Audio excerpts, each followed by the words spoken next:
All right, good evening. Welcome and thank you for joining us this evening for our conversations with CKG Neuroscience of the Teen Brain. I'm Susan Lindsay, Director of Programs with the Cameron K. Gallagher Foundation, and this is part of our Conversations with CKG discussion series, which is a community platform that seeks to turn the whispered, hidden conversations about teen mental health into open, supportive, educational dialogue. Thank you to my CKG colleague, Jody Beeland, who will be managing the chat and the Q&A functions tonight. So we do ask that you please ask your questions using the Q&A feature at the bottom of your screen.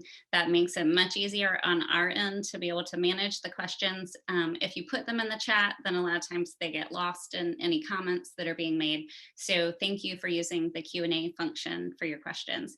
We will try to get to as many of your questions tonight as we can throughout the hour. A recording of tonight's conversation will be available within a day or two at ckgconnections.com. So it is my pleasure to introduce Dr. Catherine Franssen, who is currently serving as the first ever scientist in residence at the Science Museum of Virginia here in Richmond. Dr. Franssen is on leave from her position as an associate professor in the Department of Psychology at Longwood University. A broadly trained neuroscientist who holds a PhD in neurobiology from the University of Chicago, her research has been published in numerous academic journals as well as featured in books, magazines, and popular news outlets. Dr. Franssen is a gifted communicator whose mission is to make neuroscience approachable, interesting, and applicable to everyone. She uses the lens of neuroscience to help audiences better understand stress, parenting, addiction, joy, decision-making, and much more by highlighting the intersection of the 3 Bs, brain, behavior, and biology. So thank you, Dr. Franssen, for joining us tonight. Thank you so much for having me, and hello to everyone. I'm thrilled to be here. So I'm going to give a brief framework of the topics that we will try to get to everything tonight. We'll start off with kind of biology and brain development. We'll talk about mental health, anxiety and depression, mental health medications, screen time, drug use, effects on the brain, and then hopefully, if we have time, because that's a lot, nutrition and health. So if you ask a question and you're wondering, like, are we going to get to it? If it falls into one of those categories, we're probably just holding it until we get to that section of the topic. So I'm going to kick it off with our first question. We focus on teens. So Dr. Franssen, how does the teen brain differ from the adult brain? Yeah, I'm going to go ahead and just share my screen. We'll see if it works this time. We practiced this a few minutes ago. We'll see if this, and I'll give you guys a little image here. Let's see if I can go make that just a little bit bigger. And let's see here, is that working? Maybe. Nope. Hold on one sec. And here we go. All right. So I thought I would share this image of the brain that gives us a couple of vocabulary terms, some of these that you might have seen before. So we're looking at a couple of different regions of the adolescent brain or teenage brain that are a little bit different. Typically, the brain develops a lot of the areas that develop earlier in life that complete their development include the brainstem and cerebellum, which are involved in things like, all of our breathing, our heart rate, our motor movements. The occipital lobe is our vision, parietal lobe is sort of touch, taste. There's the temporal lobes on the side that's hearing, and the frontal lobe is the part of your brain that's like right behind your forehead. And that part of the brain is where a lot of our executive functions are, our cognition, our thinking. And in that region, especially the very front of that, is the prefrontal cortex. And that gets a lot of attention in people who study the teenage brain because it's kind of the last to finish developing. All of the regions of the brain are, most of them have developed to some extent by the time you're born. They continue developing after birth and throughout the young ages. And then by the time you're about 12, this corpus callosum, the yellow line that's sort of in the middle of the brain, what that is actually like a connection between the right and left hemispheres of the brain. And that's really important for certain kinds of things that we do, like using language, especially learning other languages, which is why it can be really important to start learning foreign languages at younger ages. We can still learn them as as we're older, but there's some landscaping that starts out early on. A couple of areas that we're going to talk about tonight that I'll come back to in some of these different discussions about things like addiction and drugs and screen time and all the rest of it are going to be that prefrontal cortex, so the very front of the brain right behind your forehead, which is sort of in control of organizing and thinking through our actions.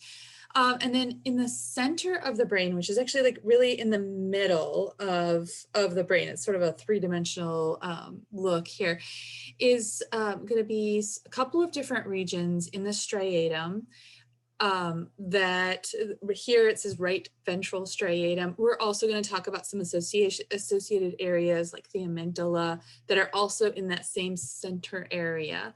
That are involved in our risky but high reward behaviors. Just below that, there's a little red dot called the pineal gland. It's actually sort of dangling from the underside of the brain. And that is involved in our sleep mechanisms. And it's part of the reason why the teenager likes to stay up a little bit later and sleep in a little bit later. That's actually biologically driven. That's not just laziness. There is a biological element. So those are some of the regions that are different in the teenage brain, sort of that frontal lobe, some of that those middle areas involved in high risk, high reward area, behaviors, sleep mechanisms, and some of the connectivity is still growing, but yeah. So that's fascinating. I had no idea that the sleep pattern of a teen was just biological. yeah, and I've got another graph. If I get a chance, I'll pull that up for you guys later. That shows over the course of life our sleep, the time that you fall asleep till the time that you wake up. That's sort of the length of time that you're sleeping, and that changes across life. So young kids go to bed a little bit earlier and they wake up earlier, too early. For those of us, for us adults. And then that shifts later on throughout the teenage years. And so the American Pediatric Association has recommended that schools should not start before 9 a.m. And I actually strongly advocate for our college students because that extends on into the 20s. And I have never taught an 8 a.m. class. I don't think that, I mean, while there are individuals who are fine with that, on average, the adolescent brain is not typically ready for good cognitive function at those earlier hours. They need a little bit of time. They need time to wake up. Yeah. How much sleep should a teen get ideally? At least 8 hours.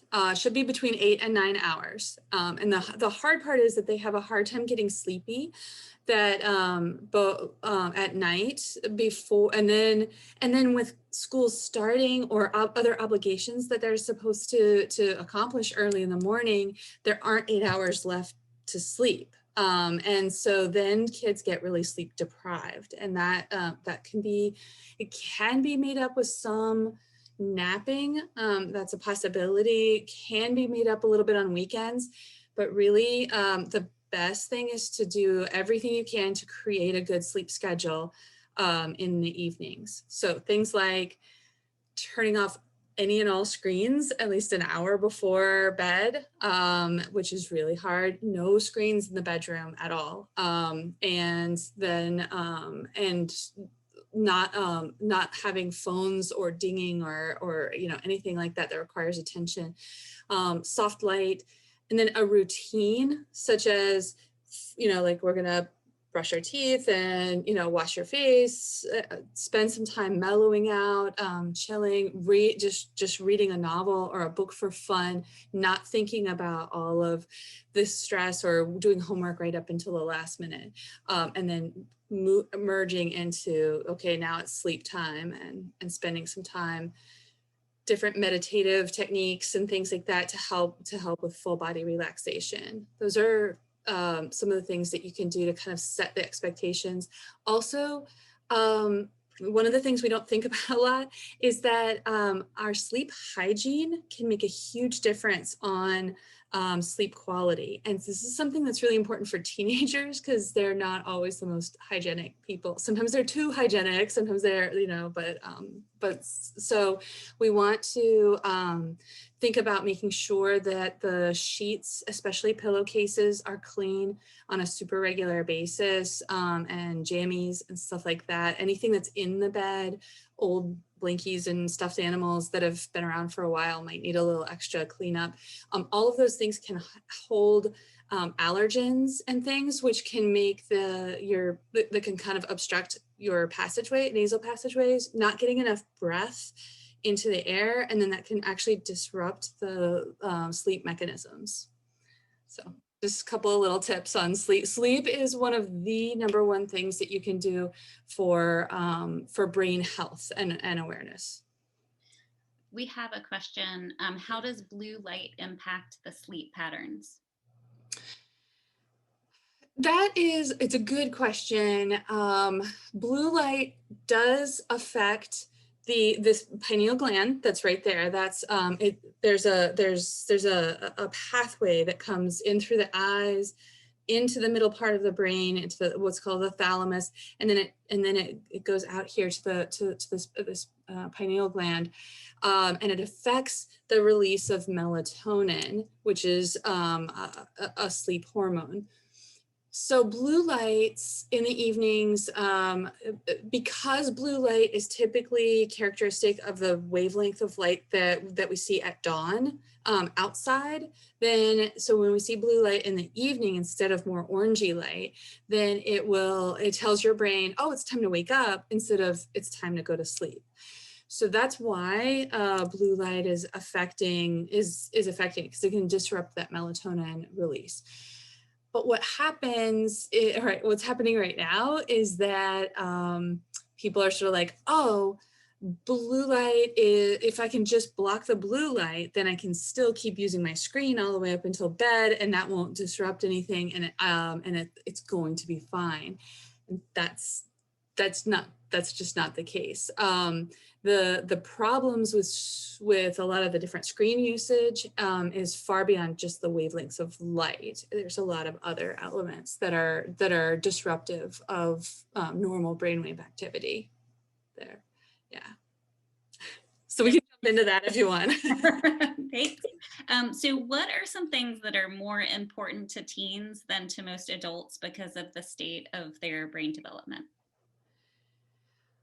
Yeah, so that's really a good question. Hang on, I can't remember. Yes, I do have this slide right here. It's a little bit of an older slide, but the research is still good.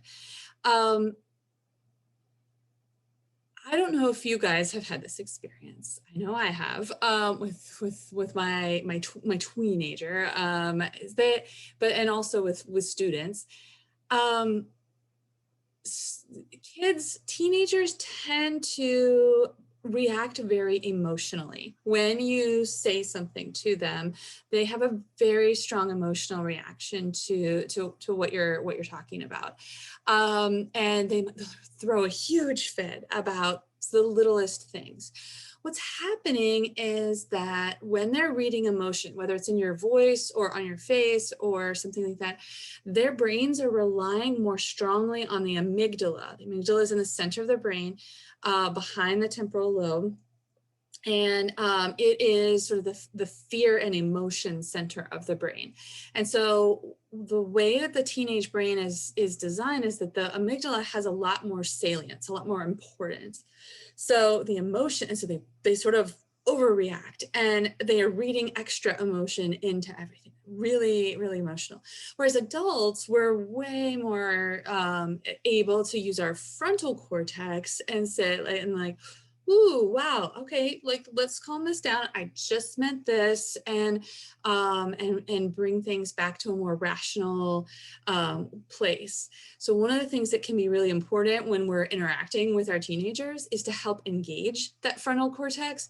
So if you're at the end of your rope, you've had a long day, you're tired, you are just done and fried, your frontal cortex is done. It's not going to it's going to behave like a teenager. It's offline, and you're going to react emotionally. And that's when you're going to end up in conflict. And so it's a really good idea to take that time and space that you need to be able to engage that frontal cortex in those kind of interactions. Can you talk a little bit about peer influence and how that impacts teens' decision Yes. making, and how that relates to the development of their brain? Yeah. So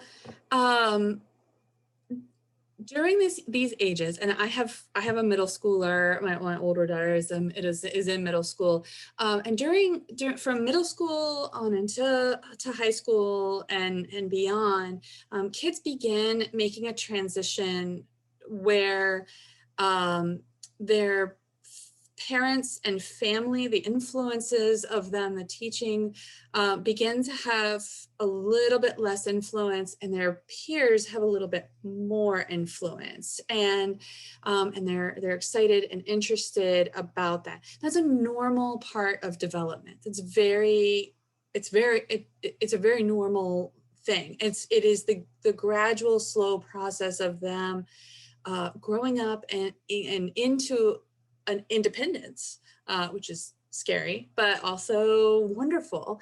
And so what happened, and so as that's happening, it's going to be important for parents to begin to figure out how to manage the length of that leash, right? Like, or whatever, however we want to use the analogy, but to be able to say, to continually talk about different situations, friends, things that your kids are interested in, listening without tons of judgment, being able to not be a friend necessarily, as in, you still want to be a parent and maintain that role, but also to begin adding a friend role into the parenting that you're doing, so that you're able to be a part. Sometimes you're a peer, and sometimes you're a parent, as you're listening to the values and the things that are important to your kid. That's a fine line. Yes. Yes, it is. So, do you have any tips on, like, how do you decide, like, when to be more of a friend and when to be more of a parent? So one of the things that we do, is, as as a parent, and I have done this as a professor for a long time, as well. So while my kids are still a little younger, I've been dealing with the older end of the spectrum for a long time. And a lot of times it involves listening to what's happening and listening to what the reasons are behind what might be going on, and then asking that this child that you're working with, what what they think about it, and could they think about it from another perspective, and challenging them less to tell them what to do, but more to ask them for a couple of different perspectives. And what did this person say or that person say? And one of the hardest things to do is to not put our adult judgment on and our adult assumptions. Sometimes young people don't understand the context in which they're saying things. And so they say something and you say, wow, that came out really pretty sassy, or that's actually a bad word. Do you know what that word means? Because they don't always know what a word means that we think they like. Do you know what that person just called this other person? Like, why is she really mad? She's mad because this is what this word means. And here's the context of that. And sometimes kids are like, I know my daughter had this, recently, and she's, oh my gosh, I had no idea it meant, she's like, I thought it just meant, silly or ditzy. And it meant something much worse. And she was like, oh, wow, I didn't know that. And she's like, oh yeah, she should have been mad that he said that. And, and like, I think just sometimes like providing some information and being a little bit of a teacher, and not jumping in and telling them how they should feel or respond or interact in a situation. I don't know if that totally answered your question, but no, I think that's great advice. It's tough to do, but it's yes. Again, this is where we have to engage that frontal cortex and allow ourselves to be like, okay, I got to calm down and hold back my emotional response to this situation and, think it through. And that's hard. Exactly. This is a great question that came in. For individuals that have a true issue with impulsivity, they continue to be extremely impulsive even as they're getting older. What are the best options? Yes. Okay. So there's a couple of important elements there. So impulsivity is, to some extent, is a very normal part of this age. It is, let's see here. I'm gonna see if I can stop sharing. Let me escape because I've got another I've got another slideshow that I'll share with you guys here in a minute. But some people are somewhat impulsive. When that impulsivity is really strong, it would be really valuable to talk to your pediatrician or family doctor, and to think about a counselor, somebody that can help work on impulsivity. That doesn't always mean a pharmaceutical agent or a drug. It can also, there are training exercises that some doctors do to help with impulsivity. So for example, there's a training that some doctors do. It's called like eyes opposite. So if I hold up two fingers and you have to like flick your eye, like flick your eyes, not at the one that's wiggling, but at the other one. Like if I'm doing it to someone else and pretending like I'm doing it. And like I wiggle this finger, but you have to look at this finger. I wiggle this finger, you have to look at this finger, like just flicking your eyes back and forth. And someone with impulsivity issues is going to have some challenges with that. But the point is that you're practicing it over and over and over again, right? So that's an exercise that a neurologist or a psychologist might do to help improve impulsivity control, is to do little things and little exercises like that, so that the individual can then translate that into other things. Stuff that we can all do to control impulsivity is all kinds of little things, like giving a kid, give them a treat and have them wait. So teenagers, very commonly, if I say, hey, Susan, I will give you $100 right now, or if you wait until 1 year from now, I'll give you $150 or $200 or something. You're like, well, $200 is way more. $150 is more. I can wait a year, whatever. That's fine. And it might depend on the amount of money or the length of time. If I say it's a week, then can you wait a week for 150? And yeah, totally. A lot of teenagers won't do that. They'll take the $100 right now. And that's a study that's been done over and over again to show, and what they'll do is they'll vary how much money it is, like what's the difference, $100 versus $125. Can you wait a day, a week, a month, a year? And so like thinking about those kinds of delays is something that teenagers have a hard time with. And that's a more general thing. But it reminds me of 4-year-olds. I don't know if you guys have heard of the marshmallow test.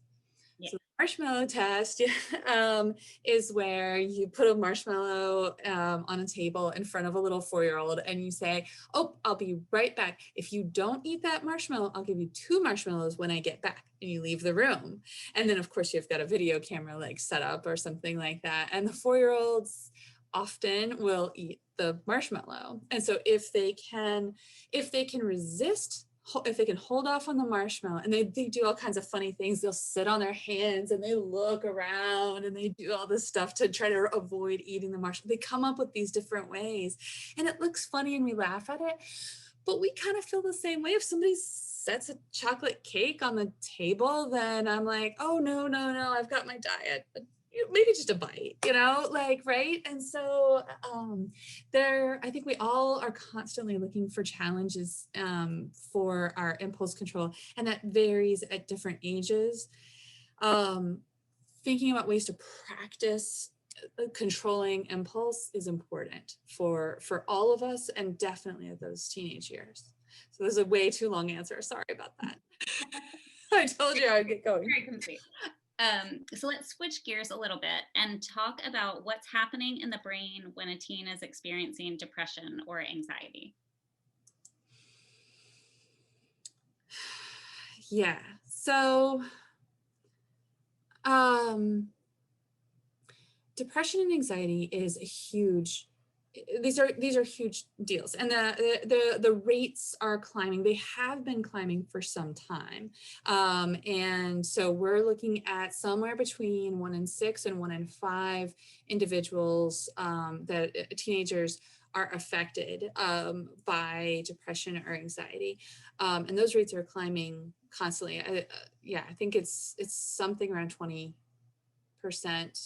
Can't remember. I keep seeing different numbers and listening to different things, but it's quite high, and so we're looking at so what's happening in the brain, what's happening with these individuals. Some of this is incredibly normal. And the hard part, again, this is a whole bunch of fine lines and individual variance, is where is normal and where is a problem. It's very normal for teenagers to have down days and then up days, to have down weeks and then up weeks, to be anxious and nervous about some things. So the questions are going to be, when does it go on for too long, or it's inhibiting normal functions? Those are some of your first clues that those need to be addressed by a mental health professional. And your family doctor can be a first line person to talk to about those kinds of things, obviously. The teenage brain is still wonderfully plastic, and there's lots of room for there to be change. And so it's a great time to seek treatment, to look for counseling, to come up with really great behavioral interventions that this young person can learn to use throughout their lives, during all different phases of things that they're going through. So this is, teenage years are a good time. Even for people not diagnosable with a mental health disorder, it's still a great time to have another adult that can help navigate some of the challenges of adolescence. So even if it's a suspected challenge with depression, anxiety, or anything else, I think it's great to have a mental health professional as part of, just almost part of your family team of people, so that your child has somebody to go to and talk to. In terms of what does it in the brain, there's not a lot of really good understanding of how depression or anxiety might look different in a teenage brain versus an adult brain. That research is still in its infancy because it's so challenging to look to do those studies and get those people. So we can make some speculations and think about that a little bit, but the teenage brain is very vulnerable to these challenges. And that's why I always say, I'm like, you should, have somebody, even if it's a guidance counselor that you just have a great relationship with. It doesn't have to be like somebody you hire, or, it can be anybody that has some knowledge, and can be that extra adult to talk to. So one of the questions is, should all kids have therapy or counseling? And so what I'm hearing you say is like, yes, it doesn't have to be like a therapist in office. It can be a school counselor. It can be someone in that world of mental health. I think so. I mean, it was, I lost my mother-in-law this past year, and my kids were able to go to, like, I reached out to their guidance counselor because it was someone that they already had a relationship with, and they both individually, like, they chose to have appointments with her and talk to her and work through some things, and at their two different ages work through that in really different ways. But even though, like, I feel like I'm pretty good at this stuff, at talking to this stuff, but I'm still one voice. It's really good for them to have another voice, another couple of voices, of people that are trusted, that they could work through their emotions, and somebody else to tell me, like, oh, they're fine, like, they're going to be okay, they're going to get through this, or we might want to reach out and see if there's if we can get a little bit extra help for this child, right? So it's nice to have somebody else, another professional person opinion of what's going on with your child. Yeah, for sure. I love that you touched on that, because we at the Cameron K. Gallagher Foundation are all about proactively caring for mental health before there's, ideally before, there's problems, because we all have mental health and we can all care for it. We don't have to wait until there's something going on. Mm-hmm. Before we jump into a little bit about mental health medications like antidepressants and anti-anxiety, we did have a question I wanted to answer real quick. At what age does the brain fully develop into like an adult brain? That's a good question. It varies a little bit. There's individual variation. The average is 25. Is the average, where the brain is kind of more fully adult. That means that for some people it might be younger, for other people it might be older, than 25. Thanks. Okay, so antidepressants, anti-anxiety medications. We know that this is a really tough decision for a lot of families to make, that it involves, all the healthcare providers, that are on board, and a lot of times a lot of research goes into it. So can you speak to a little bit in lay terms of how these medications work, and what impact they can have on the brain, if they impact the teen brain differently than an adult brain? Yeah.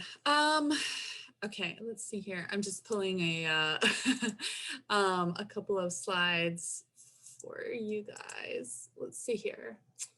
Me share screen here. I'm just going to leave this kind of in its since it does some crazy things when I try to go to full screen, so I'll just leave that a little bit here. But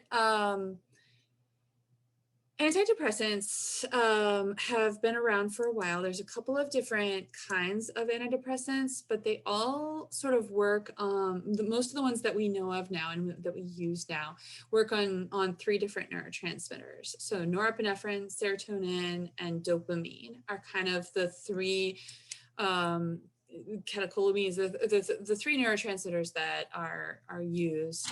to regulate mood and cognitive functions. They work in a couple of different ways, and I'm just gonna kind of look here. This is the end of one neuron here in orange, the presynaptic terminal, sort of like it's one neuron, and how it's talking to this other neuron that's down here in yellow. And so what it's doing is that the way that it talks is it's going to release neurotransmitters out over here into the postsynaptic. So MAOIs is one kind of antidepressants. That's kind of an older version, and what they do is they sort of block neurotransmitters before they get released. So it manipulates them there. Neurotransmitters, whether we're talking about drugs of addiction or medication drugs, any drug that's working in the brain, any psychoactive drug, is going to work at the synapse. So where one neuron talks to another. And I know these are kind of technical slides, but I just, I thought I'd just kind of give you guys a taste of it. We can break it all down in a different way. But I like this one because it's a little bit simpler than this other side. But the transmitting neuron, the one that's talking, the brain cell that's talking to the other brain cell, it's bringing neurotransmitters out over here and talking to this other receiving neuron. And it has these receptors, like the ears of the cell, that listen to what this transmitting neuron is talking about. Well, whether it is medications or drugs of abuse or whatever, what they're going to do is manipulate this synapse, this little area where these two neurons are communicating. So they can do that either by blocking the neurotransmitters before they come out. They can block the receptors, so like plugging your ears. Excuse me, and then, or they can block the reuptake channel. So where one of the recycling mechanism where this first neuron is taking neurotransmitters back up in here. So different medications are going to work in some different ways. Like so SSRIs, fluoxetine or Prozac. The way that works is when this neuron, it's talking to the other neuron, it's releasing a whole bunch of serotonin. It's its job. And the receiving neuron has ears, it has listeners or receptors for serotonin. Well, what Prozac does is that it blocks this reuptake channel. It's a selective serotonin reuptake inhibitor. So it blocks the recycling of serotonin, which means there's more serotonin out here in the synapse. It changes the amount of serotonin that's available, and it can cause some long-term changes. Some of the things that can happen is that the number of receptors on that neuron, it doesn't stay the same all the time. So what it'll do is, there's more serotonin, let's make more receptors. So your cells can constantly be changing. It's not like your body, it's not like, I have 2 ears and I'm just gonna have 2 ears. A cell can be like, I've got these 4 receptors. You know what, there's a ton of serotonin here. Let's make like 18 more receptors. And so one of the things that we don't really know that much about yet is how SSRIs, we know that it's blocking the serotonin channel and causing more serotonin to be there. But what we also know is that the cells are doing all kinds of other changes, like making more receptors. What that means then is that it can take 3 to 4 weeks before an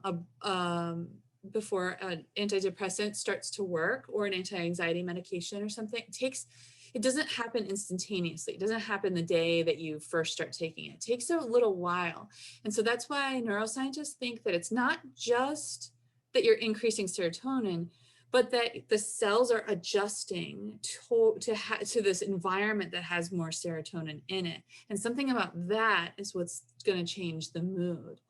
That's also why you can't just stop taking antidepressants or anti-anxieties, because the landscape of the brain has changed a little bit. And so what's going to happen then is that you'll need to work with a doctor to taper off or change how you're taking those medications, switching to a different medication if you need one, in order to adjust to the changes that have happened in the brain.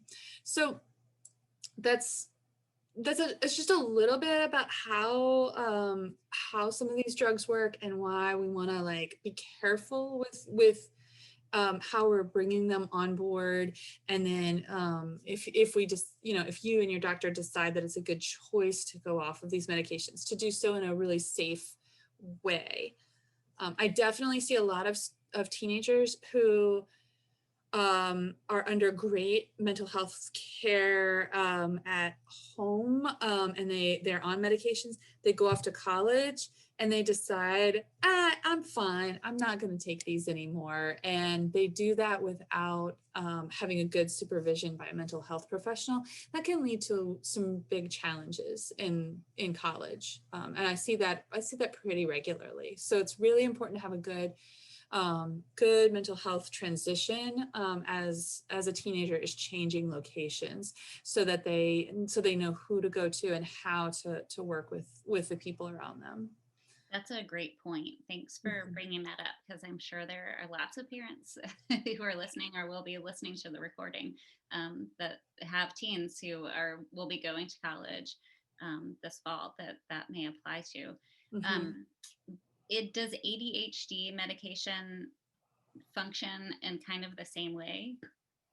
It does. It does. So let's see here. I have some slides on Ritalin, but I won't mess with that right now. Yeah, it does. It works on some different neurotransmitters and works in different regions of the brain. ADHD medication, what it's doing, and what's fascinating is that it's a stimulant, and that seems like would be the opposite of what someone with ADHD needs. But what seems to be happening in the ADHD brain is that everything's important. And if everything's important, then nothing's important, right? And so instead, what they need is to be able to say, like, no, like, this is important. I want to read this book. I want to do my homework. I want to pay attention to my teacher. But their brain is just like, everything is so cool. And that's totally normal for a 6-year-old. Like, everything's so cool. I just want to pay attention to everything. But like, as a child is beginning to age, they should be like learning to focus and so forth. Some brains take a lot longer to adjust to that, and some brains just really are wired to pay attention to a lot of things. That's totally okay, and we need those ADHD brains in our society. I think we're so fast to call that wrong or bad or something like that. And some of the most creative, wonderful people that I work with are people with ADHD who are able to see things from totally different perspectives. And it's such a valuable thing in our society. And so I encourage everybody to enjoy the challenges of dealing with those people. So that's, yeah. We have one more like medication related question that came in. What do you think of the new MDMA research? I think it's fascinating. MDMA is ecstasy, and it's being used medicinally. There's also some people that are doing some cutting edge research with LSD, and with a couple of other interesting drugs of abuse, but particularly the hallucinogenics seem to trigger some pathways in the brain and open up like different pathways. And so I think that's so fascinating to see like what where that research is going to go. I think it's something to be careful of, obviously, and pay attention to, but I am fascinated by some of that new research. That's the quick question. So a couple more have actually come in related to medication. Is there any science behind the developing brain in those under 25 reacting differently than a fully developed brain to SSRI and SSNIs? Yes, there is. They definitely, um, there are some challenges, and in some cases, there are different vulnerabilities to side effects, and sometimes, sometimes in very serious ways, sometimes in less serious ways. So there are some challenges with these SSRIs and SNRIs and SDRIs, all three of them, um, with the younger brain, and so that's why it is really important to be working with a medical professional as well as a mental health counselor. I think it's something that is very important to be constantly evaluating.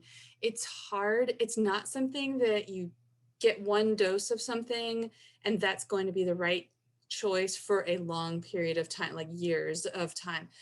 As because the brain is still growing and developing, it's something that's going to need to be reassessed continually, and it's a really good idea to have someone that's helping with behavioral and processing issues, as well as someone who's managing that medication. So having both of those are important to managing drugs So throughout this period of time. related to that, preteens and teens need to have their medication adjusted as they go through puberty. Mm-hmm. Do hormones have an effect on the medication?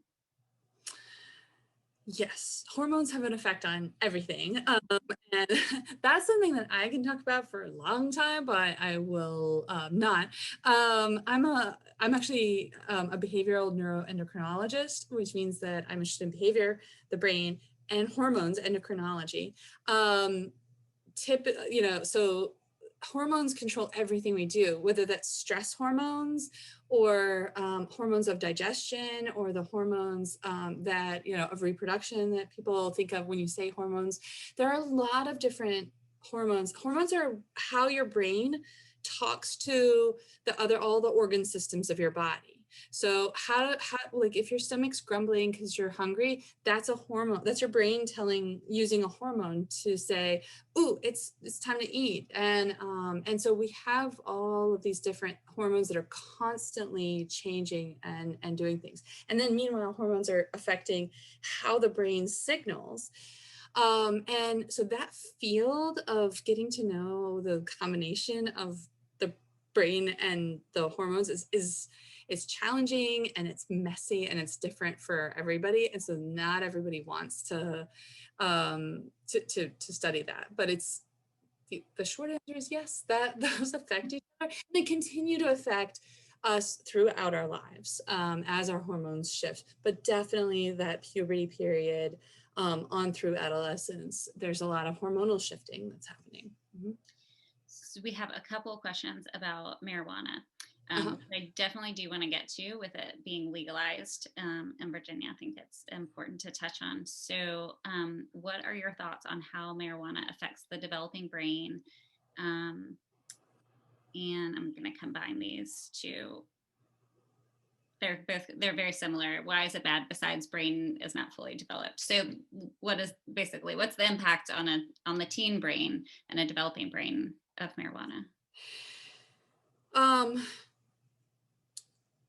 of the different drugs of abuse that people do, marijuana is probably the one that's the kindest to the brain. It is far better for your brain than alcohol or any of the or many other drugs.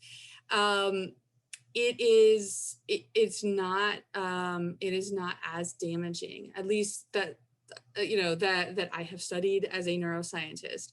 It but there was a lot of misinformation that got spread back in the 1930s about marijuana, and that's why it became illegal. and alcohol was re-legalized after prohibition. And so there's a whole really fascinating history there. I teach psychopharmacology, and so that's something that's really interesting.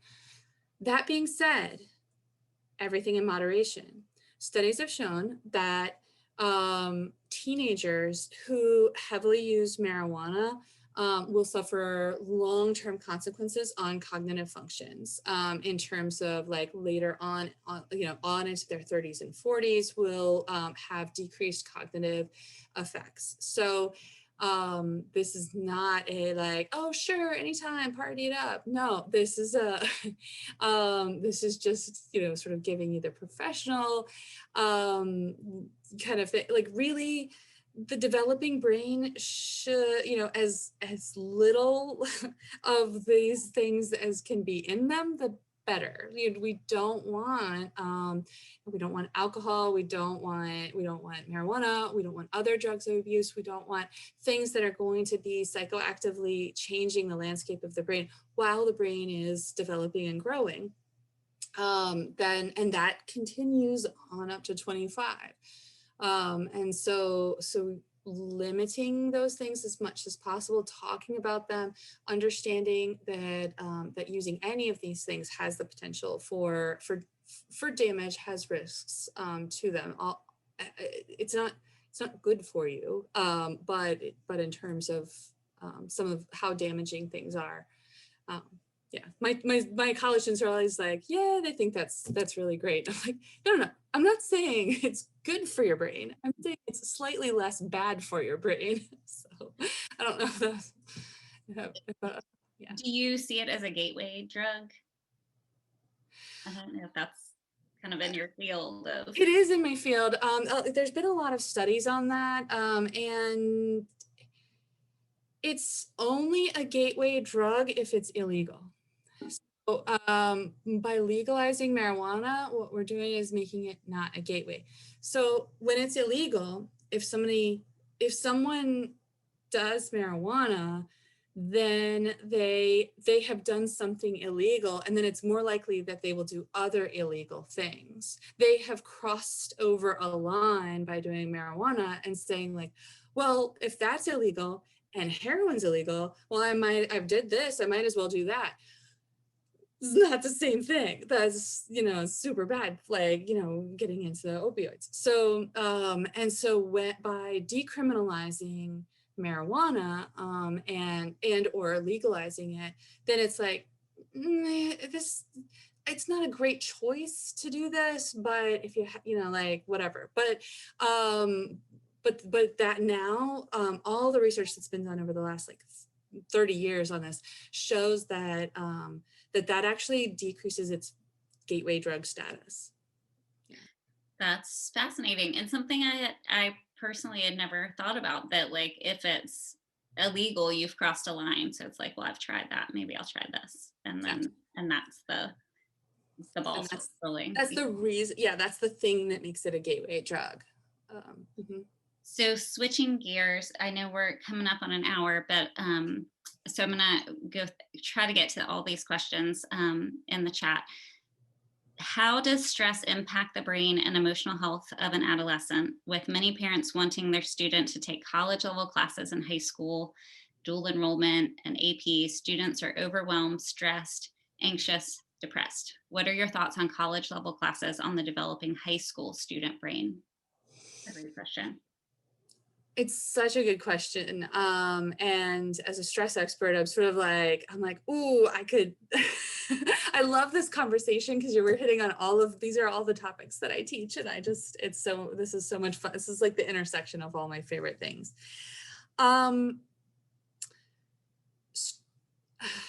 Stress is important and valuable for us, and we're quick to demonize stress. So I want to just put this out there, like it's a motivator in a good way to have a little bit of stress. But that being said, we tend to do way too much to ourselves, all of us, like as a society, like we just, we get very intense about it. And so what I would say is that everything in moderation. If you're adding something like a college level class, what are you taking away in order to make space for that? And you need to make space for not like, oh yeah, I can handle this, I can handle this. But can you handle all of these things while, even when the challenges hit, even when all of a sudden there's a paper due and there's, something, like, and there's a big game happening, and there's also a personal life thing, a family member that's ill or something like that, right? So making space means not just making space to do the average work, but making a little building in buffer space. So it depends on the individual and the family and the other pressures. Does, That's a real quick little thing, but yes, stress is going to interact with everything. Yes. right. Does the teen brain respond differently and I guess more easily to change? So starting a new school, moving to a new city, They do, to a pandemic. but they're going to be more resilient than the adult brain. They're going to react more. They're going to have a bigger response, but they also on average are going to be able to recover faster than the adult. And so that's a quick answer. That's not an everybody answer, but that's a sort of a generalization. Do kids though, I've always thought that like adults, if we take the pandemic as an example and going into lockdown, adults have all these years of like coping strategies built up that teens and children don't have. Yeah, and I think that The other side of that, I guess. no, it's a totally fantastic point. And so I think they have the capacity for resilience, but you're right in terms of they may not have the strategies of resilience, and so that's where we come in and have to come up with all these wonderful like different things that they could do to help them navigate the challenges that they're dealing with. Yeah, I think that's a really good point. Yeah, they have the capacity to recover, but it's not going to happen magically. They do need the behavioral strategies that we have had to build up. It's a great point. And speaking of resilience, I will just go ahead and plug now that next month, June 16th, our topic is cultivating resilience. So if that is a topic that interests you, we hope that you will join us. We are out of time, so I am gonna wrap it up and thank everyone for joining us this evening. We hope that you leave this evening with a few more tools in your toolbox for supporting the teen in your life. Look for an email in the coming days that will have a link to the recording of this event. Thank you so much to Dr. Catherine Franssen for sharing your expertise and insights with us. And thank you to Jody Beeland for helping manage the chat and the Q&A. Like I said, our next conversation with CKG is Cultivating Resilience. It is on June 16th at 7 p.m. Eastern Standard Time. Our guest expert will be Ashley Morgan Sukup with Summit Emotional Health, who is a licensed marriage and family therapist. Teens are welcome and encouraged to attend with their parent or trusted adult. So thank you again so much, everyone, and I hope you have a great evening.